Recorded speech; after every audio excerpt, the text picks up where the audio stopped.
The goal is really just bringing awareness to the sport, bringing awareness to the league, getting a lot of people that have never heard of paddle before to see how special the court is. I always feel like the paddle court itself is such a statement piece, the materials, the look and the feel, and so we just wanted to put it up in a special way and get people to experience it. Hey paddlers, welcome to another exciting episode of Coffee and Talk, and today we're no more excited to have Mike Dorfman, CEO of the PPL here at Art Basel. Mike, what a great pleasure. Please tell us, what is this magnificent paddle court in Art Basel? Yeah, thanks for having me on. We have popped up a paddle court with an amazing artist, Ryan Keeley, for the week here right on the beach at Scope Art Fair.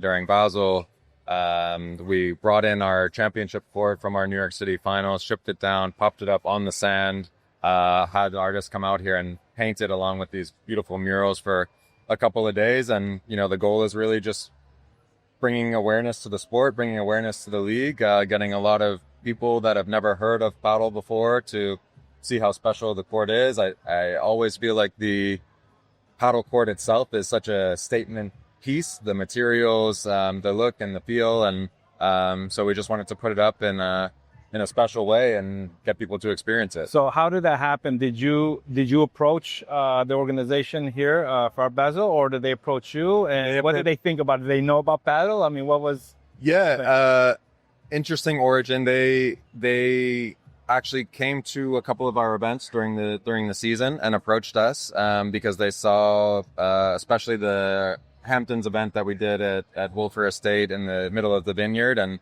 they're like, wow, we didn't know we could build these courts in like these really cool places, like could you do it on the sand? And we're like, yeah, maybe. Let's talk about it. But, yeah. You know? And so that was sort of the genesis, and then we felt like, okay, well, if we're going to do something at Basel, we don't just want to build a paddle court, we want to integrate it into what else is happening in the city during the time, and everyone is thinking about art when they're here for this week. So we felt like it was absolutely necessary to integrate. So how did you link up with the artists here? So the Scope Art Fair actually, they helped us find an artist that was interested in working with, these materials, super unique, right? So, had to match stylistically, and Ryan was already doing these sort of beautiful murals. Gotcha. And so we thought this was a perfect place to put the court. Did he know about paddle, or was he new to the He paddle? does. No, he knows about it. I was honestly shocked, but he was like, I'm seeing it everywhere I go, everywhere I travel, there's paddle. So he was like super excited to work with the sport. And okay, so now this is kind of more of awareness, right? This is an exhibition, right? So is that your goal for 2026? And can we anticipate more of these events like this? Yeah, I think, the goal here, threefold. One is we want to showcase pro players and show the existing paddle community how good the pros really are. Because I still think there's a big education gap. If you play with your friends, 3 times a week, you might think you're pretty good. But Right. You've never seen the pros do it. You actually don't know how good or how bad you really are. So we want to make sure. It's a reality check. Reality check. Yeah, for myself too. But it's important, I think, to showcase high level talent every time we're showing up. So that's number one. Number two, at the opposite end of the spectrum, is we want to get people that have never heard of the sport into the sport. And so, we still have a lot of people showing up. Like, this looks kind of like tennis. It's not I know it's not pickleball, but like, what is it? How do you pronounce it? Right. That's like a constant. So, but I love that, right? We love people walking in the show, looking to buy art or look at art, and walking up and holding a racket for the first time, hitting a ball for the first time. So, that's like the opposite end of the spectrum. And then in the middle, we have people that know about the sport, may not know about our league, and may not ever have the chance to play in these like iconic locations on these beautiful courts. And we want to make sure that we're building these great experiences along with, instead of just spectating. Right now we have, just amateur players that are on the court experiencing, the same court and opportunity that our pro players do. So that would be the third element. So we want to mix all of those things together. Yeah. So I got to ask you, who's going to clean up the court? And they're going to reuse the carpet? Yeah. Or the one and done thing? We've already talked to ours, like, we put this up permanently. You're going to have to come in every so often, touch up the turf. We're going to have to replace it. So we don't know. This is all a big experiment right now. But, we know for the 6 days, 7 days that it's here, we have a beautiful installation, and we'll deal with it. So where's the next exhibition going to be? So we have a few in the pipeline. Okay. I don't think I can publicly say any of them yet, but I think this is leading to where we're going. Okay. If you think about other big art fairs, you think about other big cultural sporting events, races, professional tennis properties, like we want to show up where there are sports fans, where we think there is overlap in demographic, but putting paddle in places where people might know what paddle is, but where they're not expecting to see a paddle court. Right. And kind of meet people where they're at. Okay. Mike, can you give us a recap 2024-5 your events, and what can we look for in 2026, and new formats, new franchise, all the new stuff for 2020? But let's talk about 2025 first. Yeah, so 2025, we did 5 events this year, so our biggest season yet. We went to 3 countries. So we started off in Miami here. We went to San Sebastian in Spain. We went to Guadalajara in Mexico. We did our all-star weekend in Wolfer Estate Vineyards in the Hamptons, and then we just finished with our finals a few weeks ago at Hammerstein Ballroom in Midtown Manhattan. It was our biggest year ever. We had 25,000 people show up over the course of the season. We had over 100 million video views of our content, a couple 100 million impressions. We're starting to see the sport gain, a lot more mainstream traction. We're answering a lot less questions about what is the sport and is it here to stay? And now it's people that, are starting to learn about the brand. And which events in 2025 stood out? I think there are 2 that I would highlight for this purpose. One was our event in Guadalajara, going to Mexico for the first time, going to a Spanish-speaking audience that is more familiar with paddle. For me, it was really special because I've only seen paddle in the U.S. in this very nascent form, and seeing the excitement, the fandom, people waiting outside the locker rooms for autographs and rackets, and even the players were like shocked with the crowds and the attention and the excitement. So that was a special moment. And then the other one I would highlight is our finals in Hammerstein Ballroom. We built the court in an opera house, a 100-year-old ballroom. In the middle of Midtown Manhattan. I think it's the first time we've had professional paddle in that part of New York City, and the players were blown away. I think the experience was amazing. The look and feel. I mean, we made this special court that has these glow in the dark features. So the production of that, I think, was our best yet, and we're going to continue to build on that. And so those were 2 standouts. So you anticipating or seeing that how the people were in Mexico in the future, and the soon future is going to be like here in USA? Yeah, it's a great way to put it. For me, it was like looking into the future. It was like looking into the future and being like, wow, this is what paddle is when it matures. And it's going to happen here. It's great. So what do you think 2026? Are you guys going to keep the same schedule, same cities? Are you planning something different? What's on the works? There's a lot in the works.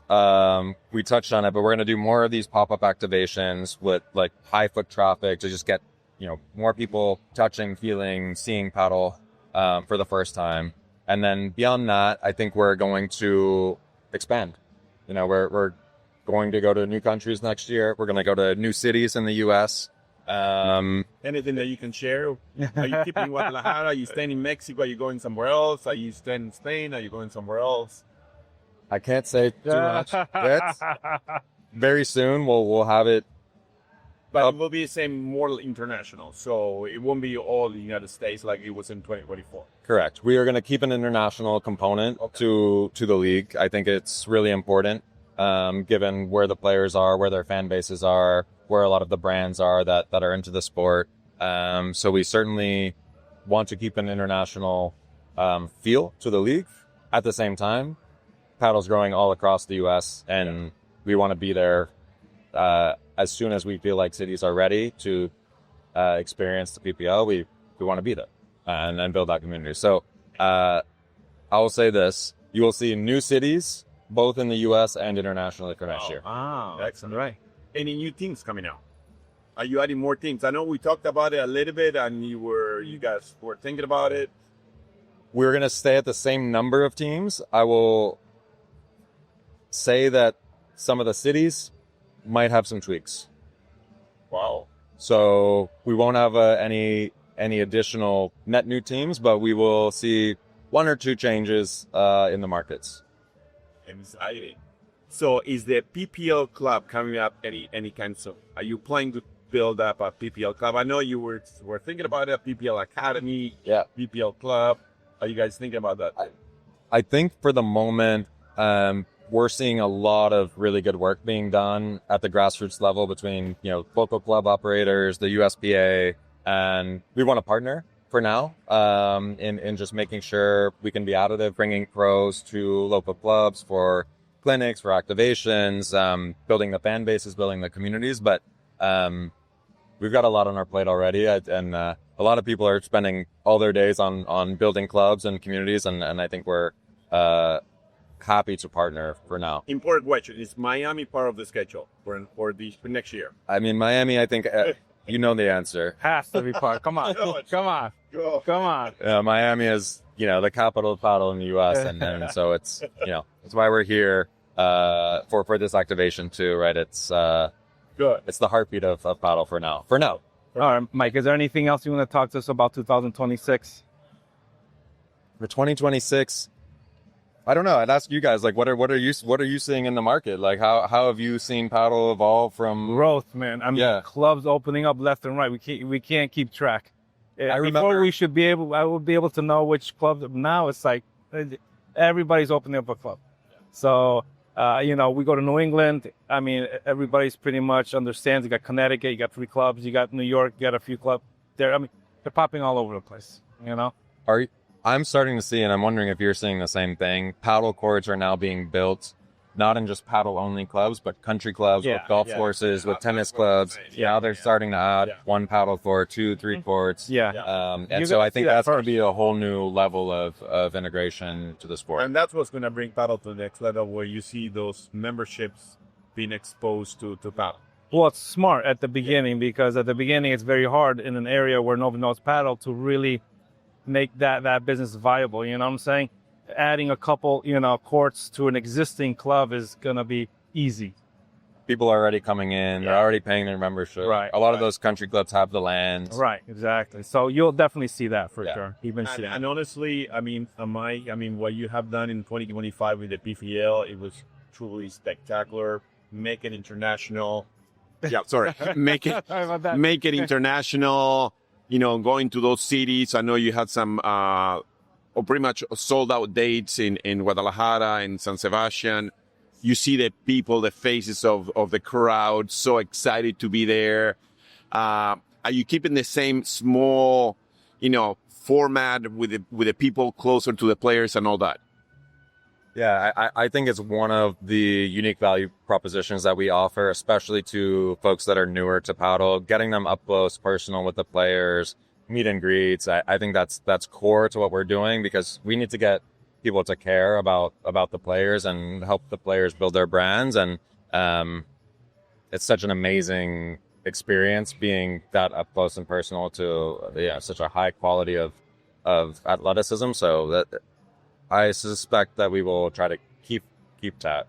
So how about 2020? Are you guys going to use the same media company? Are you guys going to be distributing it with different people, or how is that going to work for more exposure? Yeah, so last season in 25, we had 16 different networks. Okay. We were in several 100 million households across the world. We expect that to continue to grow. So we'll add some new partners that we're in conversations with, particularly in the US. We want to increase distribution and just be as visible to everyone as we can, and with as low of a barrier to entry as we can. So we think the accessibility is key. So not trying to put anything behind paywalls and just make it available for anyone who wants to experience the PPL able to do so. But yeah, I like, from a season ago, from 2 seasons ago, the interest is there. Gotcha. 2 players that are missing on the squads, Ale Galan and Coelho. Are you guys thinking maybe one of the teams try to get him in? Good question. That will be fantastic. Yeah. Look, I think we've had 90% of the top 25 or 30 players on both the men's and women's side last year. There's a couple that we are missing. We are in active discussions, and I think everyone will be happy with the product next year. Well, thank you, Mike. I think it was truly, thank you for your time here. I think, is there anything else that you want to add to this? No, I mean, excited about what you guys are doing. Thanks for coming by, experiencing this. We are doing our part. You're doing a tremendous part, exposing the paddle to our world, to the rest of the world. I mean, make it international. I think that was a brilliant idea. We shared those thoughts with Cez. I think I just want to say thank you, man. I really appreciate it. Can I shake your hand? Yeah, absolutely. Yeah. Thank you very much. Thank you, Mike. The PPL needed you. Yeah. PPL needed you. Thanks, guys.